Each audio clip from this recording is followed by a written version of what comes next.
Hi, and welcome to this section of the Advanced Calculus 2 tutor.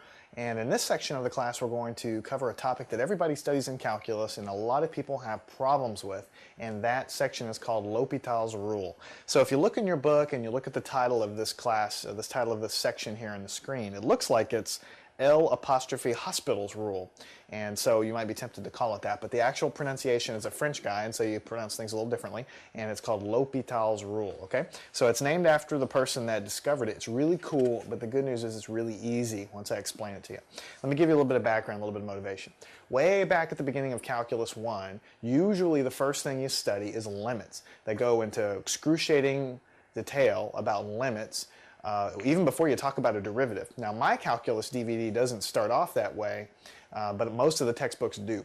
And usually in that section on limits, there's a bunch of limits that you have no way of figuring out the answer to, because usually you've got a limit of something over something else, and when you evaluate it as you go off to infinity, usually they're asking you to evaluate something as you go to infinity, okay? You get infinity on the top of the fraction and infinity on the bottom. Usually it's something like this. And so you have no idea what to do.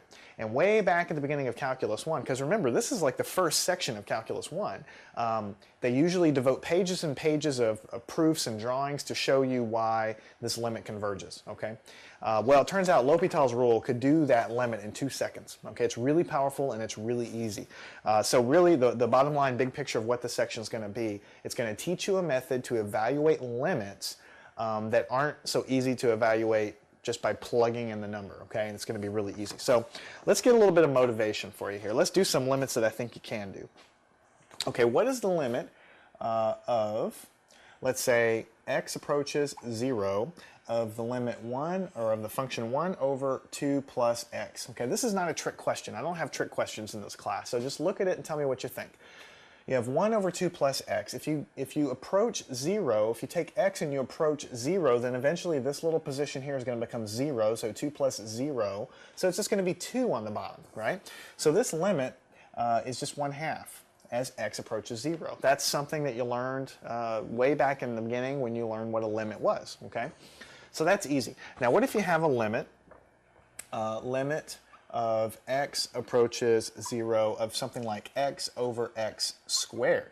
Now, okay, your first thought would be, well, let me go ahead and plug in x. So I've got x on the top, so I'll put 0 on the top, x squared on the bottom, I'll put 0 on the bottom. So what we say is this has the form of 0 over 0. Okay, because when you put x is equal to 0 in the top, you get 0, and when you put x is equal to 0 on the bottom, here you have 0 squared, that's 0.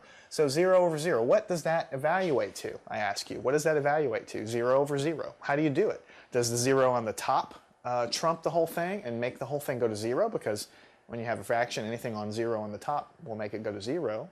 Or is it go off to infinity because the bottom is 0, so you're dividing by nothing. So what wins, okay? So you really don't know how to evaluate this. You don't have the mathematical tool bag yet to figure out how to do that. We're going to tackle these kinds of problems in this section. Let me ask you one more question. What is the limit as x approaches infinity of 2 to the power of x over x squared, okay? So, again, what you want to do is you want to take infinity, because x is approaching infinity, plug it in here. Okay, so what you're going to have is 2 to the infinity power, right? And then on the bottom, you're going to have infinity squared. So those are both big numbers, right? So you're going to say it's still the same form. It has a form of infinity over infinity. Because 2 to the infinite power is infinity. And certainly if you take infinity and square it, you're still going to get infinity. So you have the same problem here. You have infinity over infinity. You have some ratio of infinite numbers. And how do you know what this limit converges to? Does it converge at all? Okay. So here you have what we call two forms that you really don't have anything in your bag of tricks to go off and figure out how to do those, because they involve ratios of 0, 0 over 0, or infinity over infinity, and you just don't know how to do that. Let me give you one little teaser of what's coming up, and then we're going to jump right into L'Hopital's theorem, which is going to show you how to solve problems like this, and they're going to be like this, piece of cake problems, no problem at all. That is the following. Now notice that when you go off to infinity, let's say here, 2 to the infinity power, okay, and you have x squared, so you have infinity squared, okay? We know that they both approach infinity. The top approaches infinity by itself, and the bottom approaches infinity by itself, because x is marching towards infinity. So the top is going towards infinity and the bottom is going towards infinity. But these are different functions. So, and this is crucial, listen to this. Even though the top approaches infinity and the bottom also approaches infinity, that doesn't mean that they approach infinity at the same rates, you see. You know, one of these functions could approach infinity much, much faster than the other one, okay? I mean, for instance, you know, infinity to the infinity power is going to approach infinity a whole lot faster than infinity squared, right? Because, I mean, I know you're kind of stretching your brain here because we're talking about infinite numbers, but when you raise something that's infinite to an infinite power, I mean, it approaches infinity much, much faster than if you would just square that infinite number. And again, you're stretching your brain a little bit because they're both infinite numbers, but you have to work with me here. So what I'm trying to say here is that the top function can approach infinity at a different rate as the bottom function. So let's just say, for example, let's say the top function approached infinity much faster, like orders of magnitude faster than the bottom function. So you'd have a top function on top of this fraction, which is a division. You'd have this top function approaching infinity much faster than this bottom function, which also approaches infinity, but not so fast. So in the end, when you start dividing your numbers out, in the end, when you get to bigger and bigger and bigger numbers, the top function is going to win in that case, and you're going to diverge off to infinity. So in that case, the limit would not exist. You'd go off to infinity. You would diverge to infinity.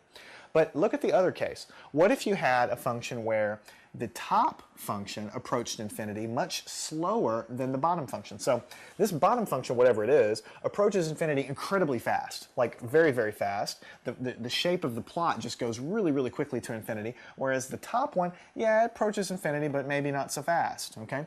Well then, when you look at the numbers really far away, when you start to get off close to infinity, you're going to find that the bottom function is going to win, and you're going to have a division of two things where the bottom numbers are always going to be bigger, and it can actually force this thing to zero, okay? So you can actually have a limit that converges to zero in this case if the two things approach infinity at different rates, okay?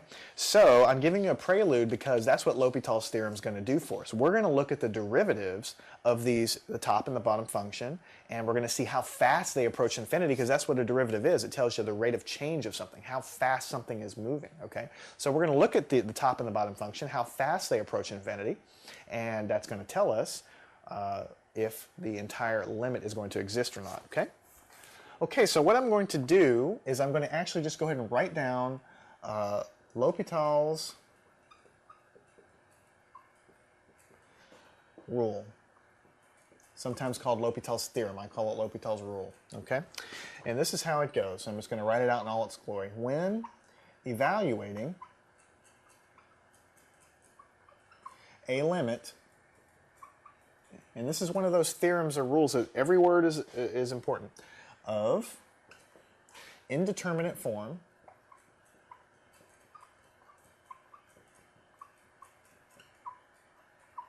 and I'll explain what this means in just a second. We've already talked about it.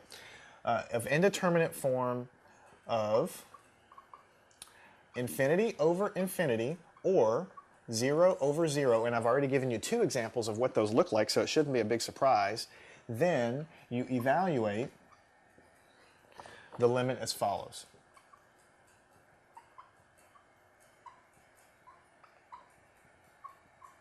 Okay, evaluate the limit as follows. This is how you're going to evaluate it.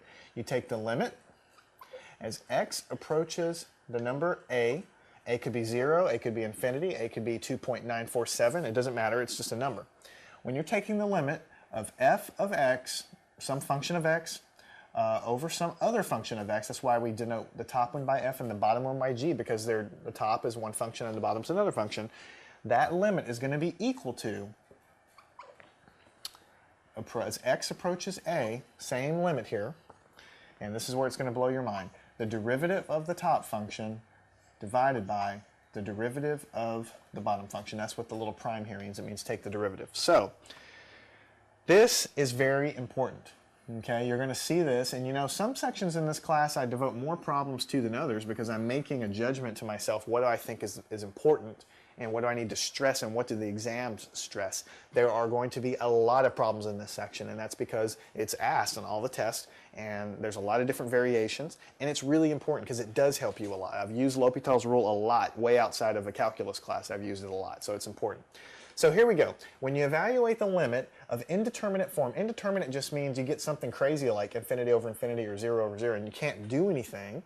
And the form has to be of infinity over infinity or 0 over 0. We've talked about examples of functions of limits that do look exactly like those. Then all you have to do is take the derivative of the top function with respect to x. Okay? You take the derivative of the bottom function with respect to x, and then you evaluate the limit again. Okay, and a lot of times that'll be enough to go ahead and I'll show you with some examples. That'll be enough right there, and it'll converge, and that'll be the answer. And if you happen to get another limit after you take these derivatives and you still have a form of infinity over infinity or 0 over 0, you just do it again. You take the derivatives again, again and again and again. Eventually, you know how derivatives behave. You end up disappearing functions. I mean, if you have a polynomial, 3x squared, you keep taking derivatives of it, it's going to disappear. So eventually this process is going to end, and you're going to be left with some limit. It's going to be really easy to evaluate. Now notice what you're doing here. When you evaluate this limit of the derivatives, what you're doing is you're looking at how fast these functions change relative to one another, because that's what the derivative is. It's the rate of change, how fast something changes. That's what it means, okay? So when you take the derivative of the top, you're finding out how fast, what is the rate of change of that guy? How steep is he, okay? And you're doing the same thing to the bottom. And so you're comparing those two functions, and you're seeing how they relate to one another. And if you have one dominant function, then you know, if for instance g of x is dominant on the bottom and he's chasing infinity really, really quickly, then he can drive this whole function off to 0, and we talked about that a little bit before. Okay, so let me go off and show you some other indeterminate forms. Here are some other indeterminate forms.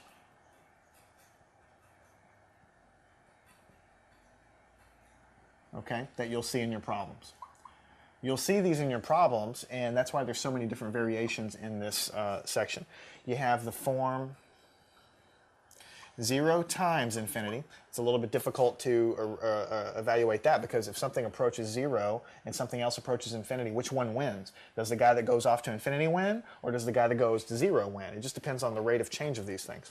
Okay, you have a form infinity minus infinity. So yeah, you have an infinite number minus an infinite number, but it all depends on which function is approaching infinity faster to tell you what the actual limit's going to do. You have the form 0 to the power of 0. You have the form infinity to the power of 0. And you have the form 1 to the power of infinity. So these are other forms that you're going to need to understand, because you're going to have problems, and I have problems that deal with these and show you how to do them here in this section. Now, here's the thing. L'Hopital's rule only applies to infinity over infinity form or 0 over 0. And you take the derivative of the top and the derivative of the bottom, and you get the answer. If you have any one of these other forms in your homework problems, you are going to need to beat these things into the shape or into the format of one of these, and then you apply L'Hopital's rule. So if you have an infinity minus infinity or a 0 to the infinity or something, then you must do something to beat it into the proper form, and I'll show you how to do that in these problems here, okay? So, one more thing I want to tell you, and then we're going to dive into some problems. When you take these derivatives here, of the top and the bottom, you're taking the derivative of the top function as a single unit and putting it here, and you're taking the derivative of the bottom function as a single unit and you're putting it here. You are not taking the derivative of the quotient or of the division of these two things, because if you remember, if you're trying to take the derivative of the whole thing from your basic calculus, it's a much more complicated deal. Bottom times derivative of the top minus top times the derivative of the bottom squared, and that's not what we're doing here. So this is really simple. You just take the derivative of the top, the derivative of the bottom, bada boom, bada bing, you take your limit. So what we're going to do, this is the kind of thing that you can put a theorem or a rule on the board and you can talk about it all day, and I can tell you how easy it is and everything else. But really and truly, when you start to see some examples, it becomes clear. So what we're going to do is we're going to do that now. The first problem would be, let's say we're taking the limit as x approaches 2 of the function x minus 2 over x squared minus 4. So the first thing you want to do is find out what form this thing is and if this limit exists. And if it's an indeterminate form that L'Hopital's rules covers, then we're going to apply it. So if you take 2 and you plug it in here, you're going to get 2 minus 2 is going to be 0. And if you put 2 in here, you're going to get 2 squared is 4, and 4 minus 4 is 0. So you're going to have the form 0 over 0. So you do fall into the realm of what L'Hopital's rule can do for you, and so you can use it. So the next thing you do is you just say limit as x approaches 2, because we're approaching the same limit, and now you just take the derivative of the top. Derivative of x minus 2. Well, the derivative of that's just going to be 1. Okay, that's from your basic calculus. Derivative of that is just 1. And then you take the derivative of the bottom, x squared minus 4. The derivative of that is 2x. Take the 2, bring it out front, x to the 2 minus 1. And there you go, that's from your basic calculus. Derivative of these constants are just 0, so they drop away. Okay, now you evaluate the limit here. And so here what you're going to have is you're going to have 1 over 2 times 2, because you're approaching 2, so you're going to have 1/4. Okay? So this limit does converge, and it converges to the value of 1/4. So if you were to plot this function on a graph, you would find that it approaches the number 1/4 as x approaches 2. Okay? Even though the top approaches 0 and the bottom approaches 0 individually, you can see how the derivative helps you, because what you're finding out here is that the bottom function here is the driver, and even though they both approach 0, the bottom function is what's causing it to go to 1/4 there. Okay? So you take the derivatives, and what you're doing is you're finding out the rate of change of the top compared to the bottom, and that tells you how the ratio of those two original functions are behaving as a unit. Okay? So what if you had the limit of x approaches -1 of x to the 6th power minus 1 over x to the 4th power minus 1. So the first thing you do is you just plug in your -1 here and see what form you have. Well, you're going to be of the form, what is -1 to the 6th power? It's an even power, so if you take -1 times -1 times -1, on and on 6 times, you will get the number 1. So 1 minus 1 is 0. And on the bottom, you're going to have the same thing. -1 to the 4th power is 1, positive 1, minus 1 is 0. So it's the same form, 0 over 0. Because it's of the special form 0 over 0, I can use L'Hopital's rule, so I'm going to do that. X approaches -1. I take the derivative of the top, which is, from your basic calculus, 6x to the 5th power over 4x to the 3rd power. And that's just your basic derivative of polynomials. These constants drop away. If you have any problems with how I take those derivatives, go back and look at the Calculus 1 DVD. That's pretty elementary derivative taking there. Okay? So you evaluate the limit again. What do you have this time? Well, now you're going to have 6 times -1 to the 5th power. And on the bottom, you're going to have 4 times -1 to the 3rd power. And now these are odd powers, so -1 to the 5th power is -1. So you're going to have -6 on the top. And on the bottom, you're going to have -4. And so the answer you're going to get is positive 6/4, which can be reduced to 3/2, right? So positive 3/2, and that's the answer, okay? So you see it's the same thing. We were approaching -1, and individually the top went to 0 and the bottom went to 0, so we had no idea what to do, but by taking the derivatives, L'Hopital's rule allows us to look at the rate of change of the top compared to the bottom to see how they converge together. So you're looking at how they change together and how one changes relative to another, and that allows you to figure out that it does indeed converge. So these are actually, not that hard as long as they follow in the proper form. Okay. What if you have the limit of x approaches 0 of the function e to the x minus 1 over the sine of x? Okay. What form are you going to have here? Well, you're going to have e to the 0, which is going to be 1. Anything to the 0 power is 1. 1 minus 1 is 0. Okay? And on the bottom, you're going to have sine of 0. Sine of 0 is 0. And so you're going to have form 0 over 0. So, you're allowed to use L'Hopital's rule here. So all you do is you take the limit to the same place, and you take the derivative of the top. Derivative of the top here, derivative of e to the x is simply e to the x. Derivative of this minus 1 is 0, so it disappears. And on the bottom, derivative of sine x is cosine of x. So you just take the derivative of that, and you evaluate the limit in the same place. E to the 0 power is 1. And cosine of 0, plugging into 0, cosine of 0 is 1 from your basic trig. And so the answer to this one's going to be 1. And that is the answer there. Okay? So it's the same process. You get a problem, you plug in your limit, you see if you have an indeterminate form that L'Hopital's rule covers, and if it does, you just take the derivative of the top separately from the bottom, evaluate the limit again, and in all of these examples, it's come out so that what we get after we do that first derivative is a number. And that's exactly what you want. It makes life simple. Okay, now the next problem is, what if you have the limit of x approaches infinity of the natural log of x over x? Okay, first thing you want to do is you want to put in infinity and see what kind of form you have. Well, the natural log of infinity, what is that going to be equal to? The natural log of infinity is going to be infinity, and if it helps you here, when you have the natural log of infinity, what you're saying is this is a natural log, so it's base e.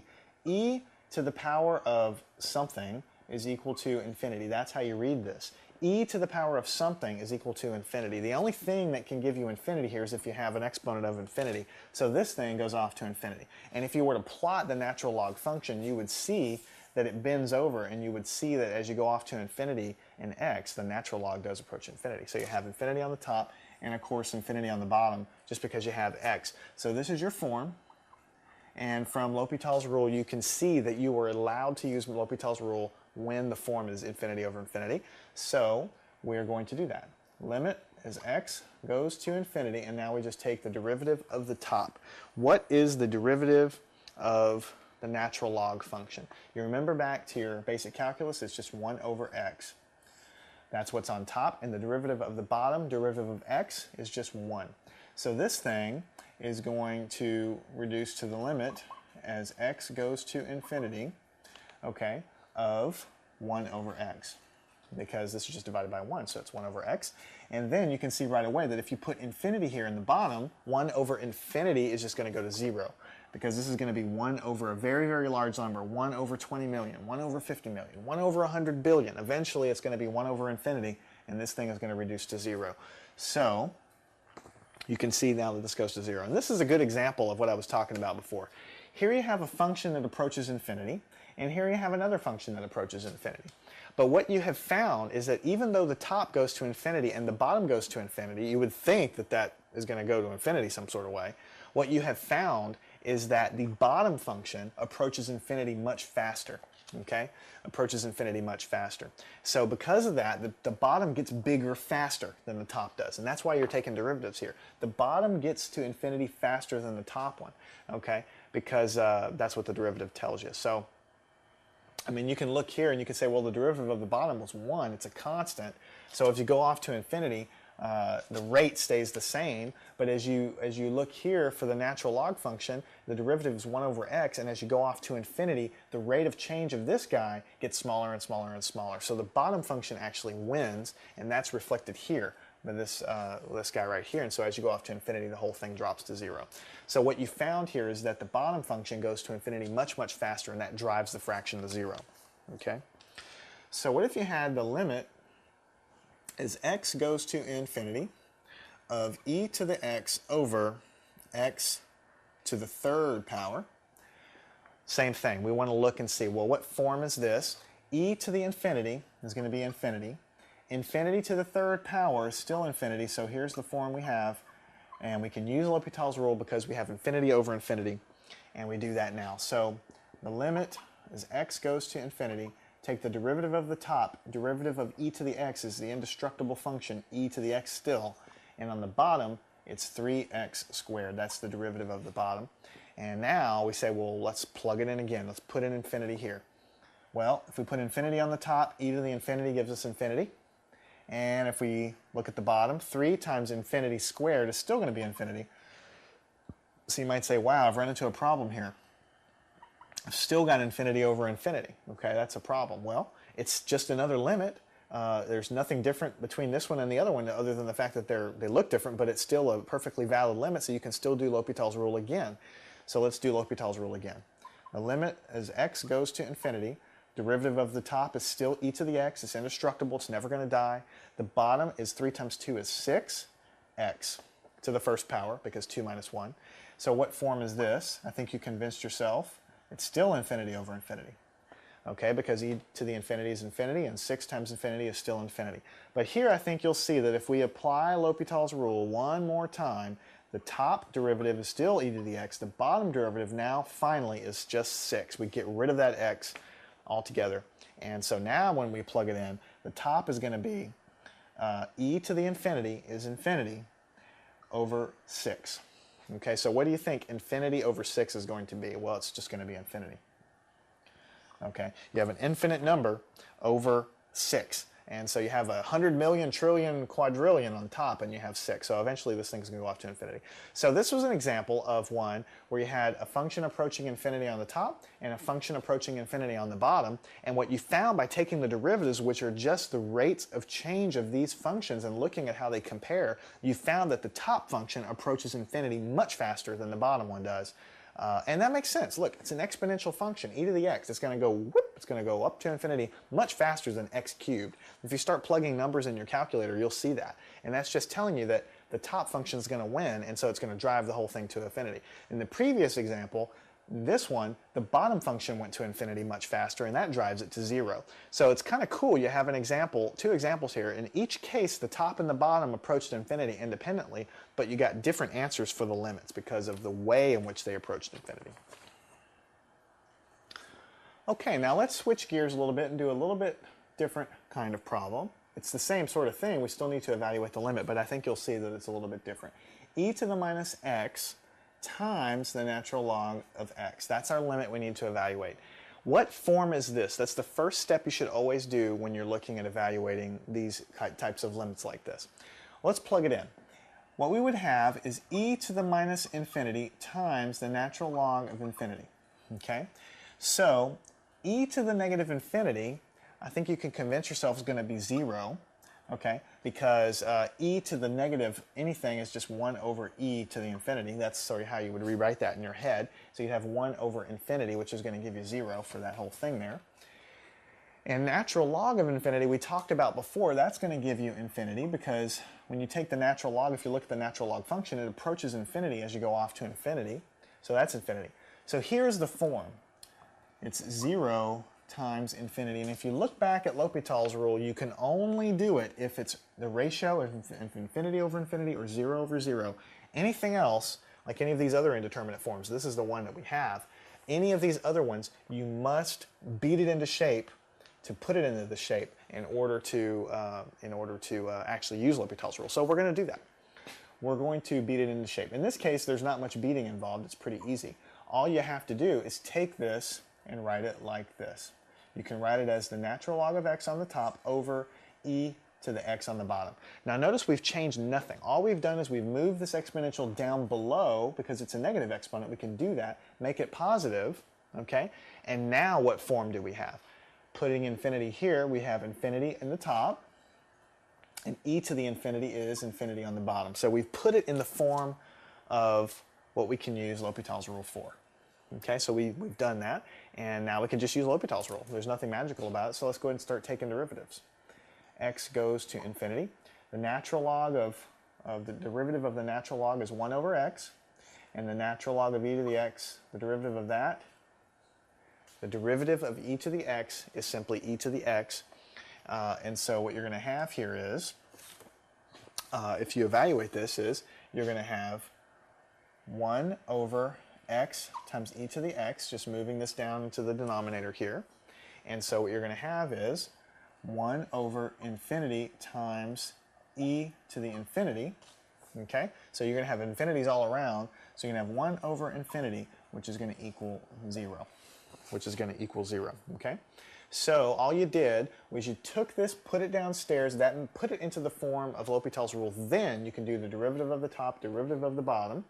And from here on out, I was just messing around with it to plug in the infinity here. Okay, now the next problem is, what if I had the limit as x goes to pi of the function x minus pi times the cotangent of x? Okay, the first thing to do is figure out what form is this. Okay, what form is this? Well, if I put in pi here, I'm going to have pi minus pi, so I'm going to have 0, but what does this result in? Well, cotangent, if you remember, is simply cosine of x over the sine of x. And if you want to go ahead and plug in pi here, you can just put cosine of pi over sine of pi, because that's what we're plugging in. We want to see what form it is. Cosine of pi is -1. I think you can convince yourself. And sine of pi is 0. So that's just going to be infinity. So the form is 0 times infinity, because pi minus pi is 0, and then this evaluated to infinity, so it's going to be 0 times infinity. So you can't use L'Hopital's rule straight out of the gate. You must do something to it.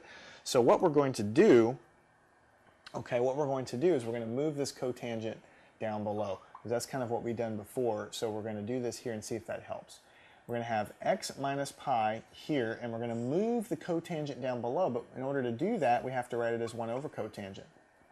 You see, this is the same exact thing. If I were presenting this to you, I would say, well, if this is the case, how do you simplify it? You would take this, since it's dividing a fraction by a fraction, you would flip it over and multiply, so it would be this times cotangent. So these two things are exactly the same. I moved it to the bottom, but I had to make it an inverse to make it the same quantity. Okay? Now, why in the heck would I do that? I'm doing that because 1 over cotangent is equal to x goes to pi of x minus pi. 1 over cotangent is the tangent. Okay? And you can remember that from your rainbow that I taught you. Sine, cosine, tangent, cotangent, secant, cosecant. Cotangent is 1 over tangent. That's what the rainbow means there. So I moved the cotangent down and made him a reciprocal to make it algebraically correct, and then I turned him into a tangent function. Okay, now let's check our form. What form do we have now?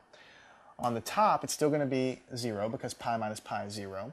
And on the bottom, it's going to be sine of pi over cosine of pi. So it's going to be form of 0 over sine of pi is 0 over cosine pi is -1. This thing goes to 0, so it's going to be 0 over 0. So the form is 0 over 0, which is legal to use L'Hopital's rule. So after we've done all of that, we just do it. Limit as x goes to pi.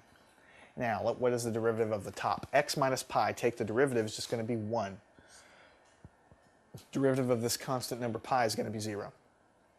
Derivative of tangent is secant squared of x. Okay, secant squared of x. And I can rewrite this as the limit as x goes to pi of 1 over secant x squared. I've done nothing here, but I've just written the whole thing as a square because 1 squared is 1 and secant squared is secant squared, so I've done really nothing there. The reason I did that is because I want to use my rainbow again: sine, cosine, tangent, cotangent, secant, cosecant. Secant is 1 over cosine. Okay, so I can rewrite this again just to make it easy. The limit as x goes to pi of what? Cosine squared x, because I've turned this 1 over secant into a cosine, cosine squared. So now it's something I can do. So this is going to be the limit. Well, actually, I don't even need to write the limit anymore, because now this reduces down to cosine of pi squared, which is going to be -1, because cosine of pi over here is going to be -1 squared, which is going to give you +1. +1 is the answer. Okay? So, looks complicated, but it really isn't, because all you have to do is find the form of it. When you have a form 0 times infinity here in your limit, it's pretty much almost a guarantee that you're going to want to take one of these and move it to the bottom, even if you have to make him a reciprocal to make him algebraically correct. And in this case, we turned him into a tangent, and then we had the proper form. 0 over 0. We did L'Hopital's rule, turned him into a secant squared, and we turned him into a cosine squared, so that we could then do our magic with the trig, and we had -1 squared, which came to be a +1. So there is a method to the madness. It's just that when you get to the indeterminate forms, you just have to play with it, and you're going to get some practice. I mean, none of us are born knowing how to do this. I mean, once you see it enough times, you'll get the hang of it. When you see 0 times infinity, chances are you're going to have to put one of them on the bottom. Now let's do one that we haven't done before. What if we have the limit as x goes to 0 of 1 over x to the 4th power minus 1 over x squared? Okay, what form do we have here? I think it's pretty easy for you to see. 1 over 0 to the fourth is infinity. 1 over 0 is infinity. You may have learned a long time ago that that was undefined, but something divided by nothing goes an infinite number of times. And you have minus 1 over 0 squared is going to be 0, so you're going to have infinity. You have infinity minus infinity. And that is one of these indeterminate forms that we said you could run into that you would have to beat into the shape of this for L'Hopital's rule. So what we're going to do is we're going to rewrite this thing, and we're going to try to get a common denominator and see if we can make some progress. What we want to do is, this is the difference of two fractions here. So what we want to do is we want to see if we can find a common denominator. And we're going to do that by, I'm going to multiply this fraction by x squared over x squared. I've multiplied by 1. I haven't changed anything. I've just multiplied by 1. The reason I'm doing it is because I want to multiply these on the bottom and get an x to the fourth power so I can actually combine these terms together and see what I have. So when I do that, the limit as x goes to 0 of 1 over x to the fourth power minus, now let's do this multiplication, x squared over x to the fourth power. Okay, now you can see why I did that, because the limit as x goes to 0 of 1 minus x squared over x to the fourth. Now I've combined them. I've just subtracted those fractions together. Common denominator stays the same. I've subtracted the tops. Now, what form do we have? Okay, now let's continue on and let's see what we have here. Let's say we go ahead and plug in 0 here. What you would have is 1 minus 0 squared on the top, and on the bottom you'd have 0 to the fourth power. So on the top you would have simply 1, because 0 squared is 0, and on the bottom you'd have 0. So you have 1 over 0. Anything over in 0 goes to infinity times, and so the answer to this limit is infinity. So this time we really didn't have to do L'Hopital's rule. We didn't have to actually take derivatives of anything. What happened was you had a function that went to infinity and another function that went to infinity, and when you combine them together into one fraction, you were able to find that as a sum total, the thing also went off to infinity, and you found that out because when you combine them out, you were no longer in an indeterminate form. Indeterminate form just means that you have 0 over infinity or 0 over 0. You have infinity over infinity or 0 over 0 or any other of these indeterminate forms. It means you can't evaluate it. But when you get down to a point where you have 1 divided by 0, you know this is going to go to infinity, because anything divided by 0 is infinity. Okay, is infinity. Now let's do another one of the form infinity minus infinity that's a little more challenging. Okay, here's another problem here that's going to be a little bit similar, but also quite a bit different. So you have the limit as x approaches 0 of 1 over x minus cosecant of x, and if you wanted to find out what form this is, you'd put in 0 here, and you'd have 1 over 0, which is infinity, and then you'd have the cosecant of 0, and don't forget the cosecant is 1 over the sine, and you can find that out from your rainbow. Sine, cosine, tangent, cotangent, secant, cosecant is 1 over sine. So you have infinity minus the sine minus 1 over the sine of 0. So what is this? Infinity minus 1 over sine of 0 is what? Sine of 0 is 0. So the form you have is infinity minus infinity. 1 over 0 gives you infinity. So you're in one of these indeterminate forms. It's the first step, but it is not an indeterminate form you can just use L'Hopital's rule for right away. So you want to beat it into shape. You want to beat it into shape. Okay, the first thing to do here is I want to change my cosecant into my 1 over sine, and I want to try to find a common denominator here, just like we did before. So you see there's a pattern. When you have infinity minus infinity, you want to see if you can find a common denominator and see if that gets you anywhere. So let's do that.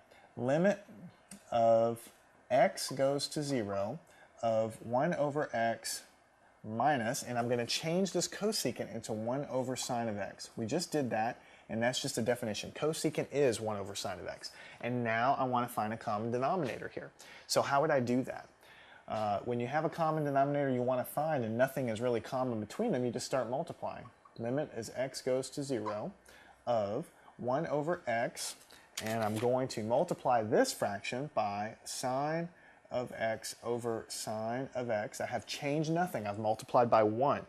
Okay, and then the other fraction, which is 1 over sine of x, I'm going to multiply that one by x over x. Again, multiplying by 1, I haven't changed anything. So the first fraction you multiply by sine over sine, and the second fraction you multiply by x over x. Now why in the heck would I do this?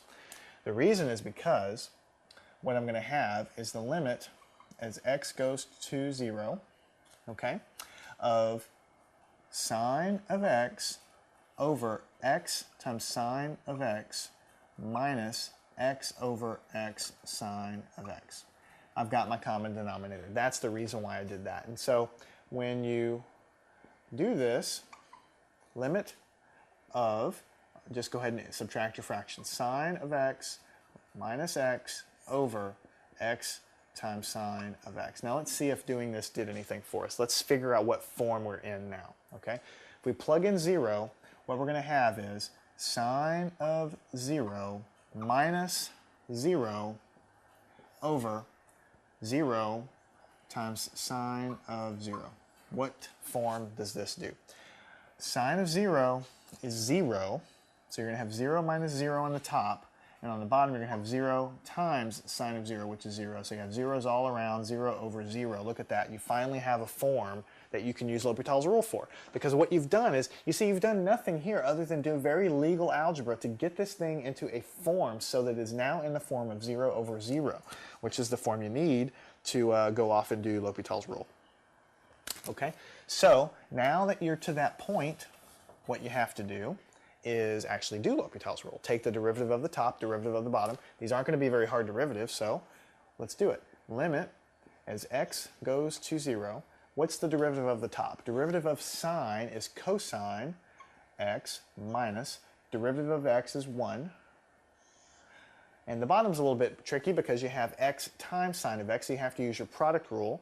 So it'll be x times the derivative of sine, which is cosine of x, plus sine of x times derivative of this guy, which is 1.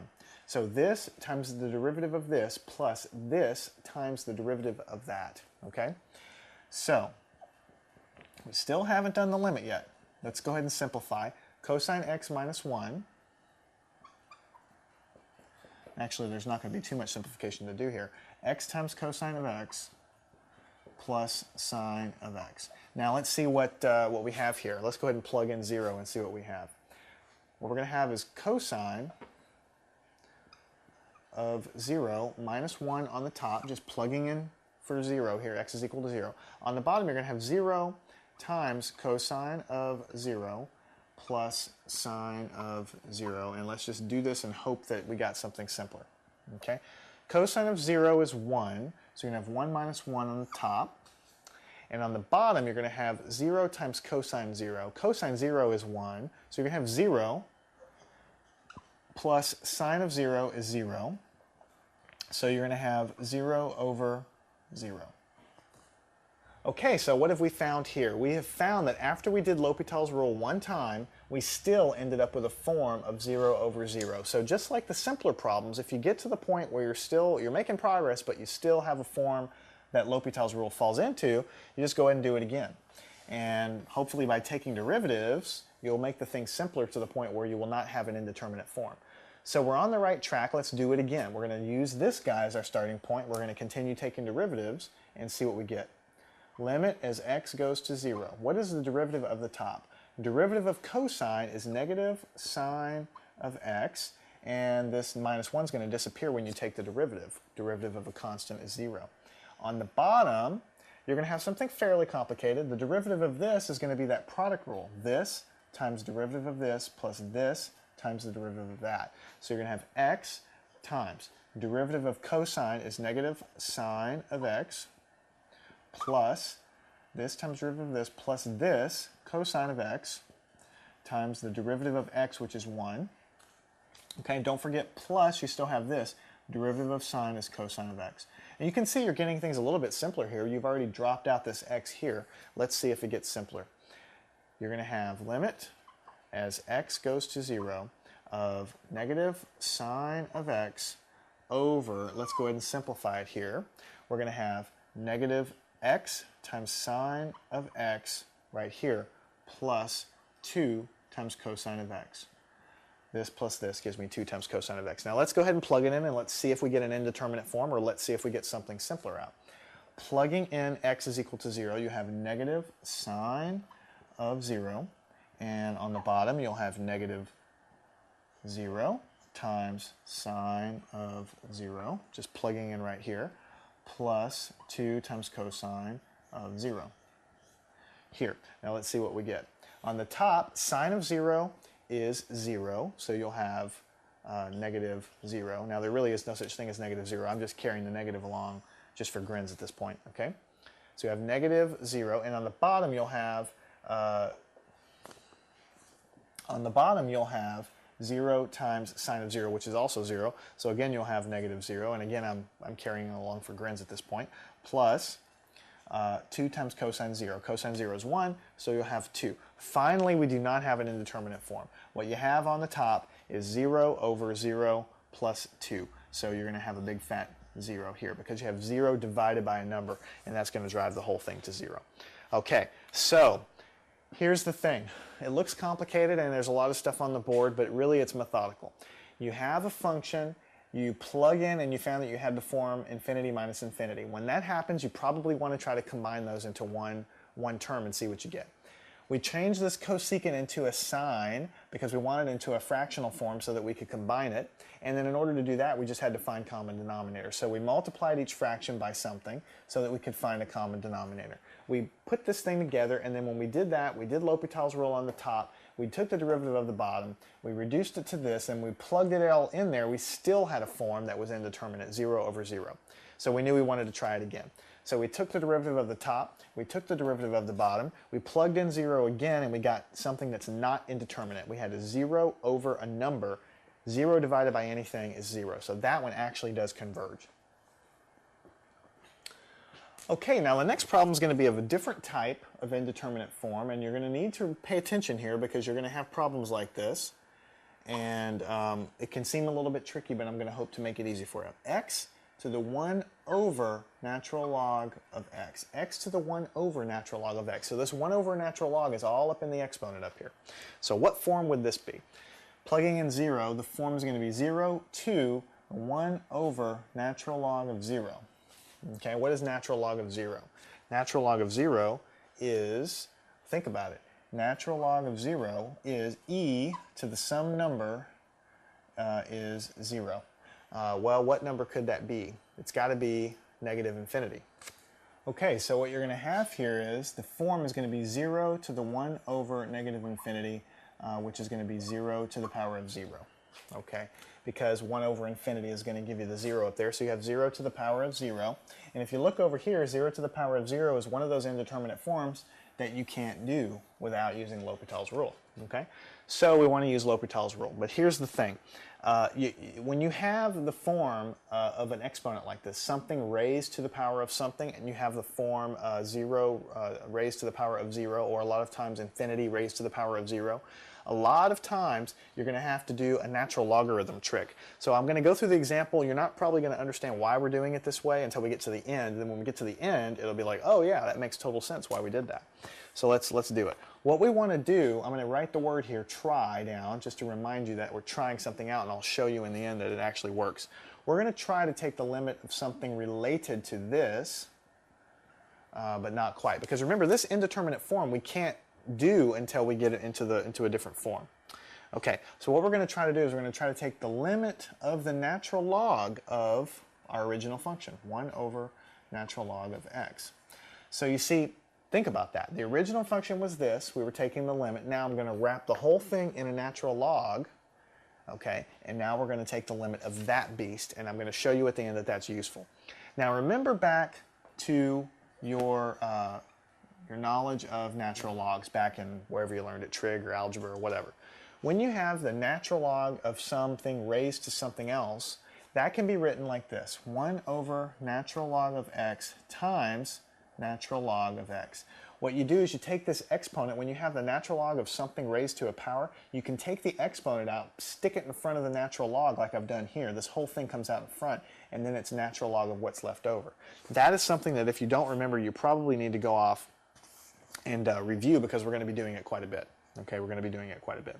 So because we wrote it like this, and because we wrote it like this, you can see that this results in the limit as x goes to 0 of natural log of x over natural log of x, okay? And that results in the limit as x goes to 0 of the number 1. This divided by this gives you 1, and then you take the limit of a constant, you're just going to get 1 back. Okay, so you get the number 1 back. That's the answer. But think about this. It is the answer to this limit, which is not our original problem. See, I took the original thing, I stuck a natural log on the outside, and I said, look, we're going to evaluate this, and I'm going to show you later why it's useful. Okay, let me show you now why it's useful. We have found that this limit does exist. This limit does exist. Okay, we need to figure out how that helps us find our original limit. Okay, so think about this. You know that the power of e to something is exactly the opposite of the natural log. So if I take e to the natural log of x, I'm going to get x back. These are opposites. Natural log is base e. So e to the natural log of x is just x. And likewise, a natural log of e to the x also gives you x, because they're opposites of one another. Base e to the power of x is going to give you what's left back over here. So that's a useful thing. What I really want you to focus on is this, and make sure you understand that. E raised to the power of a natural log of some number, 1, 2, 3, 4, 10, whatever this number is, if you take e and raise it to the natural log of this number, you get back the original number. Okay? So here's the crucial thing you have to think of. Here's the crucial thing you have to think of to make this leap, and then these problems will seem easy.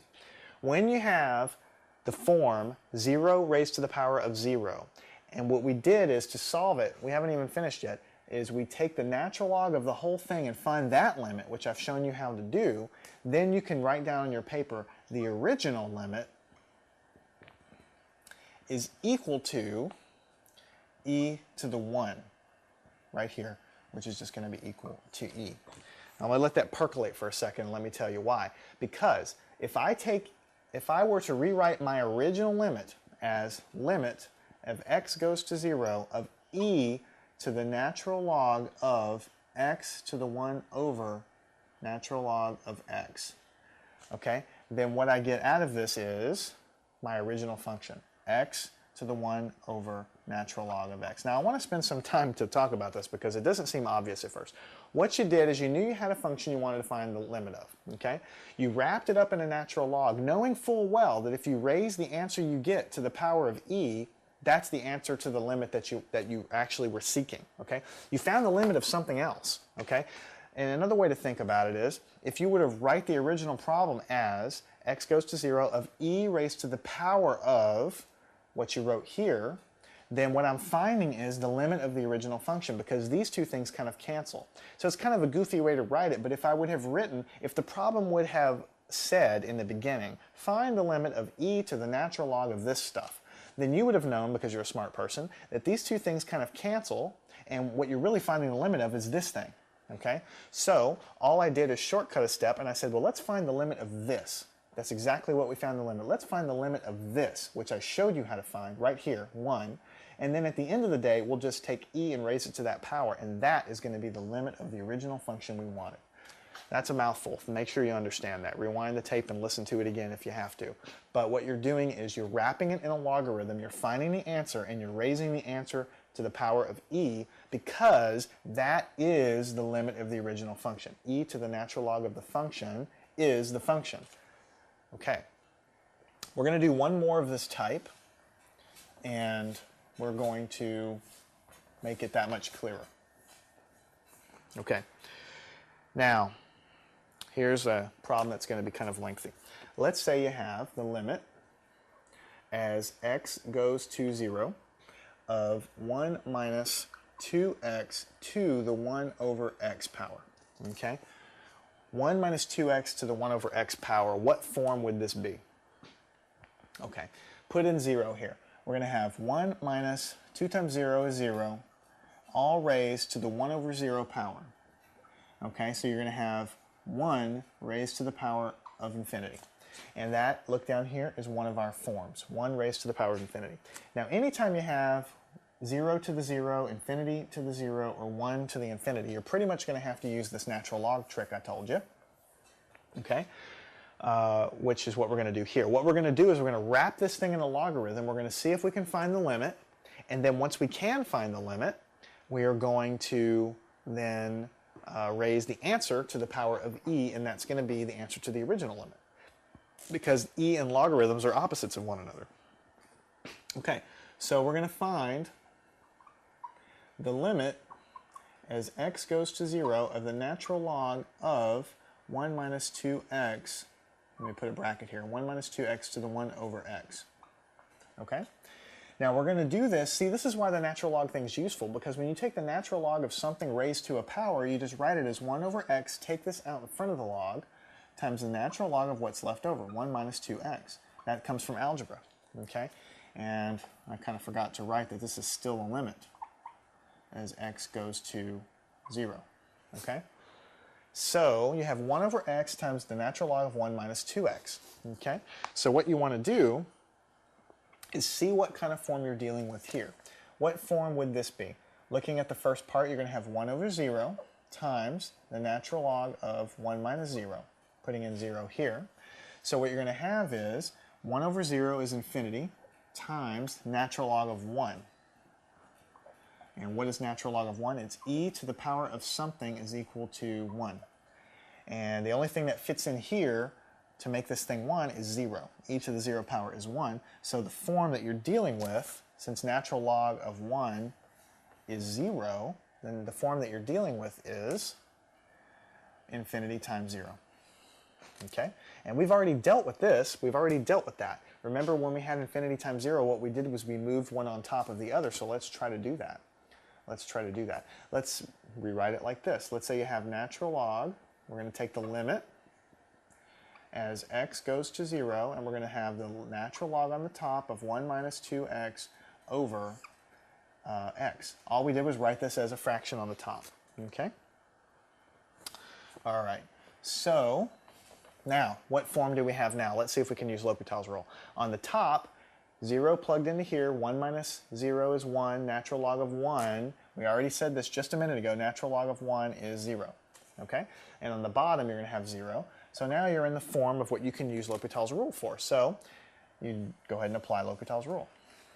Okay, this is what we talked about, beating it into shape. So let's take the derivative of the top. The limit, as x goes to 0, derivative of the top, derivative of the natural log is going to be 1 over 1 minus 2x times the derivative of the inside, which is negative 2. Okay, so we take 1 over the argument, that's our derivative, times the derivative of the inside, which is negative 2. Derivative of the bottom is just 1. So this is limit as x goes to 0. The top and the bottom is just divided by 1, so it's just going to disappear. So this is going to be negative 2 over 1 minus 2x. Okay, now let's plug it in and see what we get. We get negative 2 over 1 minus 2 times 0. So we have negative 2 over 1 minus 2 times 0 is 0, so you're going to have 1 on the bottom. So the answer is negative 2. So you converge to a number, and you converge to negative 2. But don't forget that you have solved the limit of this limit right here, which has a natural log wrapped around it. That is not the original limit you wanted to find. So all you have to do when you do this natural log trick is then say, okay, well, the real answer then is e to the negative 2. You just raise the answer to the power of e to the power of your answer, and that's going to be it. Because what you're doing here is you're saying, you found the limit of the natural log of this thing, and if I had taken the original function and raised e to the power of all of this stuff right here, I would be finding the limit of what's inside here. So instead of carrying that through the whole problem, I just found the limit of this and then said e to the power of this gives me the answer. Okay, so in this problem, what we did is we had this guy, we had the form of 1 to the power of infinity. Anytime you have a 0 to the 0 or infinity to the 0 or 1 to the infinity, you're probably going to have to use this natural log trick.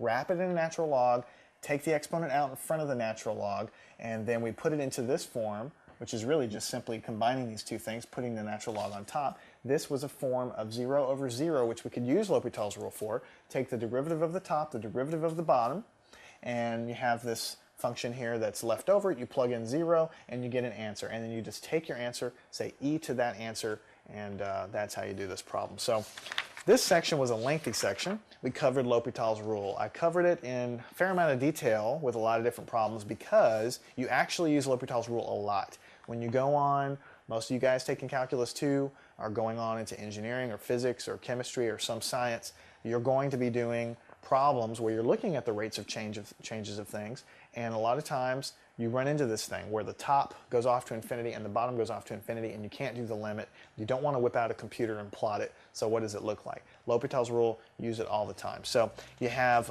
you can use L'Hopital's rule if you have the form 0 over 0 or infinity over infinity. And if you have a different indeterminate form as given on the board over there, you have to massage the problem into the shape and into the form of what you need to apply L'Hopital's rule. And once you do that, you take your derivative of the top, derivative of the bottom, evaluate your limit, and that will be the way to do these types of problems.